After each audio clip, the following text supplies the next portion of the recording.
Hey guys, this is North back again with another video. Today's video I'm going to come to you with my top 5 leather fragrances in my collection. I am going to mention 7 here. I have to put the top 5 as Early Geek says because of the algorithm. The algorithm made me do it. So let's go ahead and get into it. Now before we start, this leather fragrance, these type of fragrances are grouped into either musk or ambers or just animalic smells. They'll be putting these different groupings in them.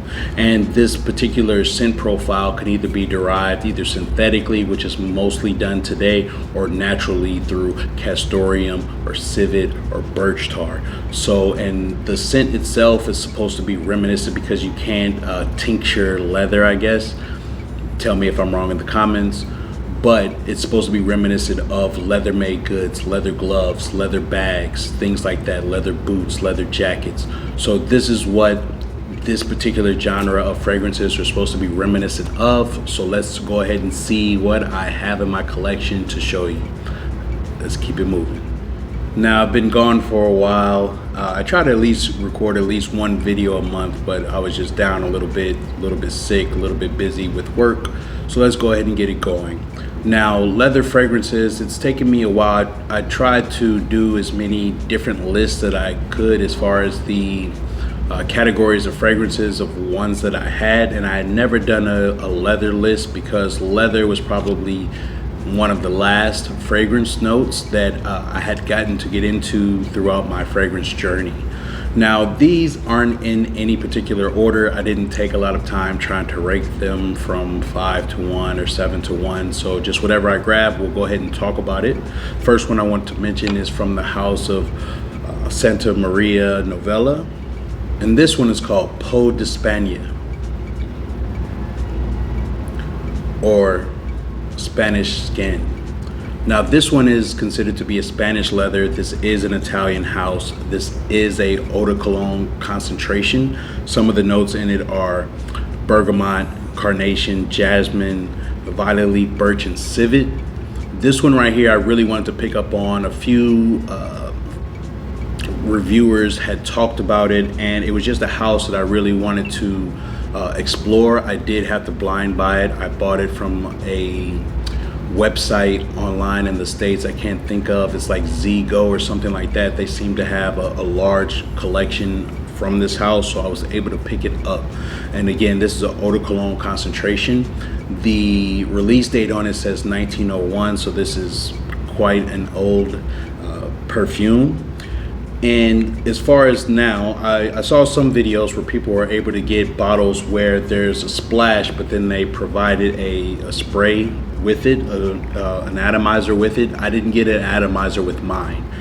So it has just a splash on it, which I'm not too big of a fan of because I don't really like to get perfume on my hands. But it would be cool as like an aftershave or something like that, since it is an eau de cologne concentration. But what I've done is I've taken a syringe and I put it in a decant, like a 10 ml decant, and I just spray it from there. This one is a slightly, I'll say slightly a lot here, animalic. It is a traditional leather smell. Some people may consider it to be strong, and it does have that old school leather feel. It does open up a little bit with the citruses and the as far as the bergamot and neroli, but then it dries down to like this even in the opening and throughout the life of it, it's more like a birch, woody,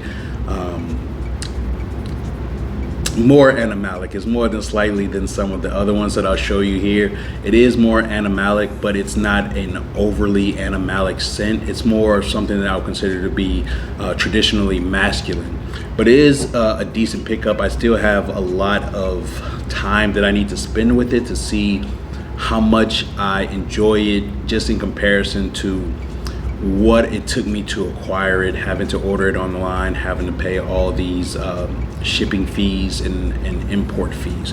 Had I bought it locally, it probably would be a happier of a buy for me because they're not that extremely expensive, but when you add up all of that, that plays a role in it. Let's go ahead and keep it moving.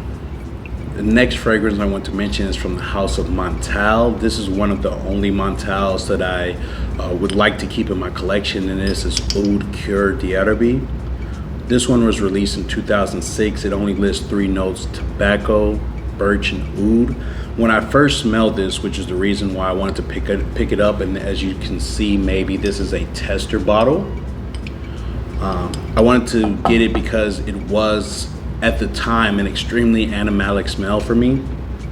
But to me, it's more, it has that Montal DNA, which it doesn't smell like the moon. It's not like a strong fecally oud. As when I first smelled it, it's a little bit more tame and it has a little bit more of a birch characteristic to it, with that backbone of that Montal DNA. Now that I'm smelling it, now that my nose has matured a little bit more, I can tell the difference between this and the moon, for example. But when I first got it, it was like extremely animalic to me, and I loved it for that reason. I still like it. It is a very strong scent. It is not one that is safe to blind by at all. So let's go ahead and keep it moving. The next fragrance I want to mention is from the house of Prada. This is from the private line collection, the Old Factories, and this one is called Marienbad. Again, I've mentioned this. I did do a review on this. I was able to pick up a tester bottle of it, and this was one of my happiest finds because, again, I would have paid close to retail for it. I was trying to think about how I could get a deal on it, and I was lucky enough to get a tester bottle of it for a steal, because these run about $300, and I got this for about a third of the price. Marienbad was released in 2015. Some of the notes on it are bergamot, rose, plum, leather, incense, civet, oud, labdanum, orris, Tolu, balsam. Now this one, to me, I love a lot because this to me is like the epitome of perfume. I don't know, it's like feminine and masculine at the same time. It's animalic to a point, and it's just one that I've fallen in love with.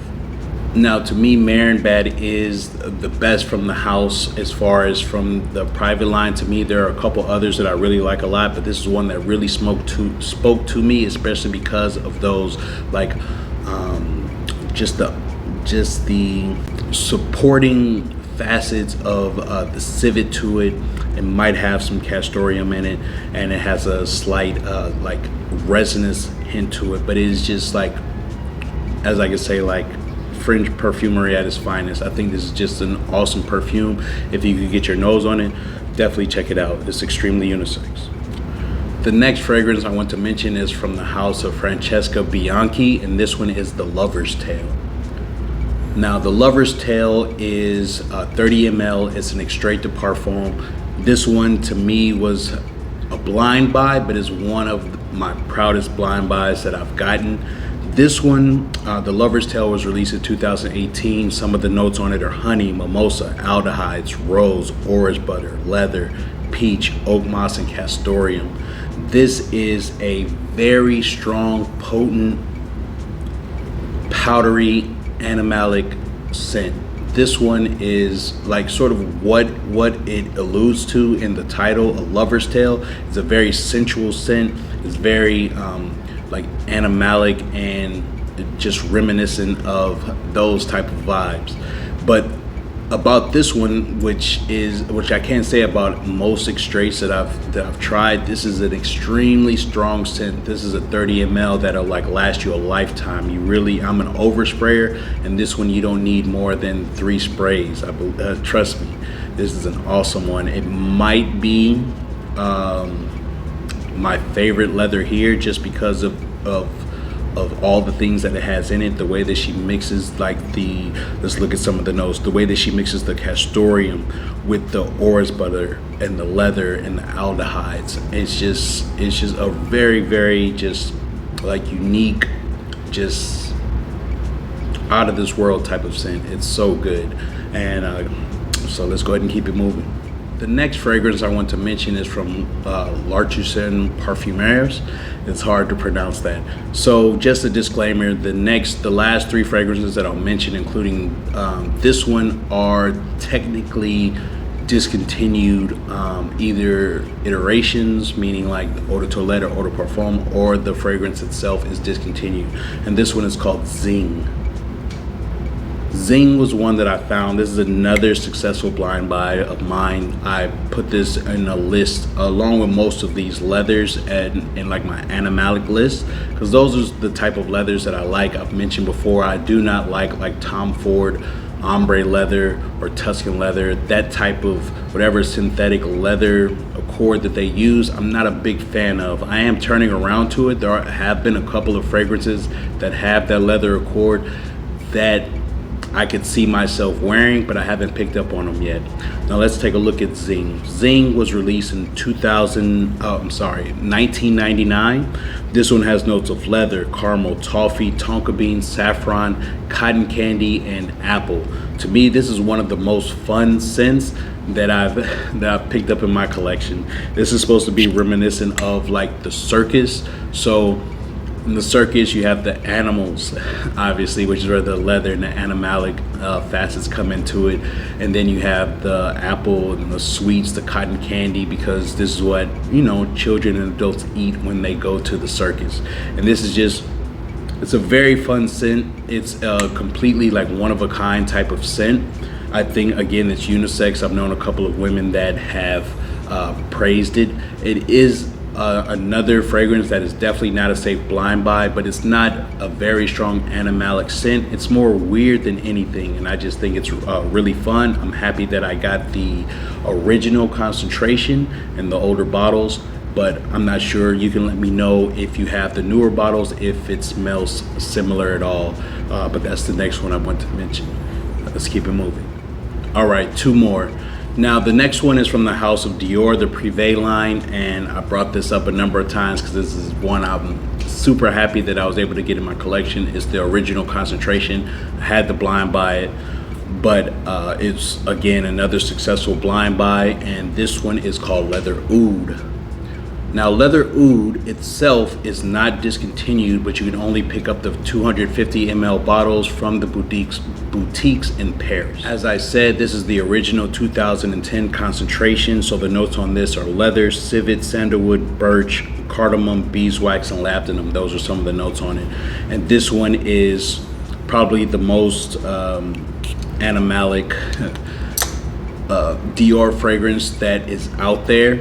It is one of my favorite animalic scents, but this one is also, again, in the name, Leather Oud. So leather is supposed to be reminiscent of leather bags. It comes from hides of animals, so you have all of those in it. And then it has, on the dry down, it has the sweetness from the beeswax, which is awesome in it. I really love this one, and also the Aramis. It has a resonance feel to it. This one is it is a kind of a complex scent, but it is extremely animalic. People that don't like animalic scents should definitely steer clear of this one, but this is one of my prized possessions in my collection. Let's go ahead to the last one. The last one I want to mention is from the house of Chanel. It's an EDT concentration. This would have to be my favorite leather scent, even though I said that these weren't ranked, but I just love, I fall in love with not every Chanel, but just what Chanel does with aldehydes, and this one is Cuir de Russie. I was lucky enough to pick up a eau de toilette concentration. The eau de toilette concentration is discontinued. They're all in the EDP concentration now, the eau de parfum. You can tell me whether or not there's a big difference in it. Me, this EDT, it lasts and lasts. It is an extremely like long-lasting and strong scent. Now this particular one was released in 2007. This one has orange blossom, Ylang-Ylang, rose, leather, birch, and tobacco. Now it doesn't list, at least from what I saw, it doesn't list aldehydes in it, but I feel like there are aldehydes there. It has that typical Chanel DNA. And this one is just a beautiful scent. This is something that I would get if I came across like the parfum concentration. This is something I would get the parfum concentration for. So it's slightly animalic. It's extremely like effervescent, and also it could lean a little bit more feminine. It's not extremely masculine. It's probably my favorite All of these are like gems in my collection. I can't think of one. Probably Peau D'Espagne and Cuir d'Herbe are probably my least favorite out of these, but those are still good and I still have to live with them. But the other ones are just ones that were good finds in my collection. They're ones that I'm almost most proud of when I think about my fragrance collection. So there you have it. There's 7 leather fragrances that I have in my collection. Are you big on leather fragrances? Do you like them? Do you like your leather fragrances to be more on the Tuscan leather side, or do you like them more on the animalic side? Please let me know in the comments. Please like, comment, and subscribe. I'll try to record a little bit more frequently as long as I'm motivated and have ideas about the things that I want to put out, because the year is coming to an end, so that we'll do some year-end lists and things like that. So I'll see you on the next one, guys. Peace.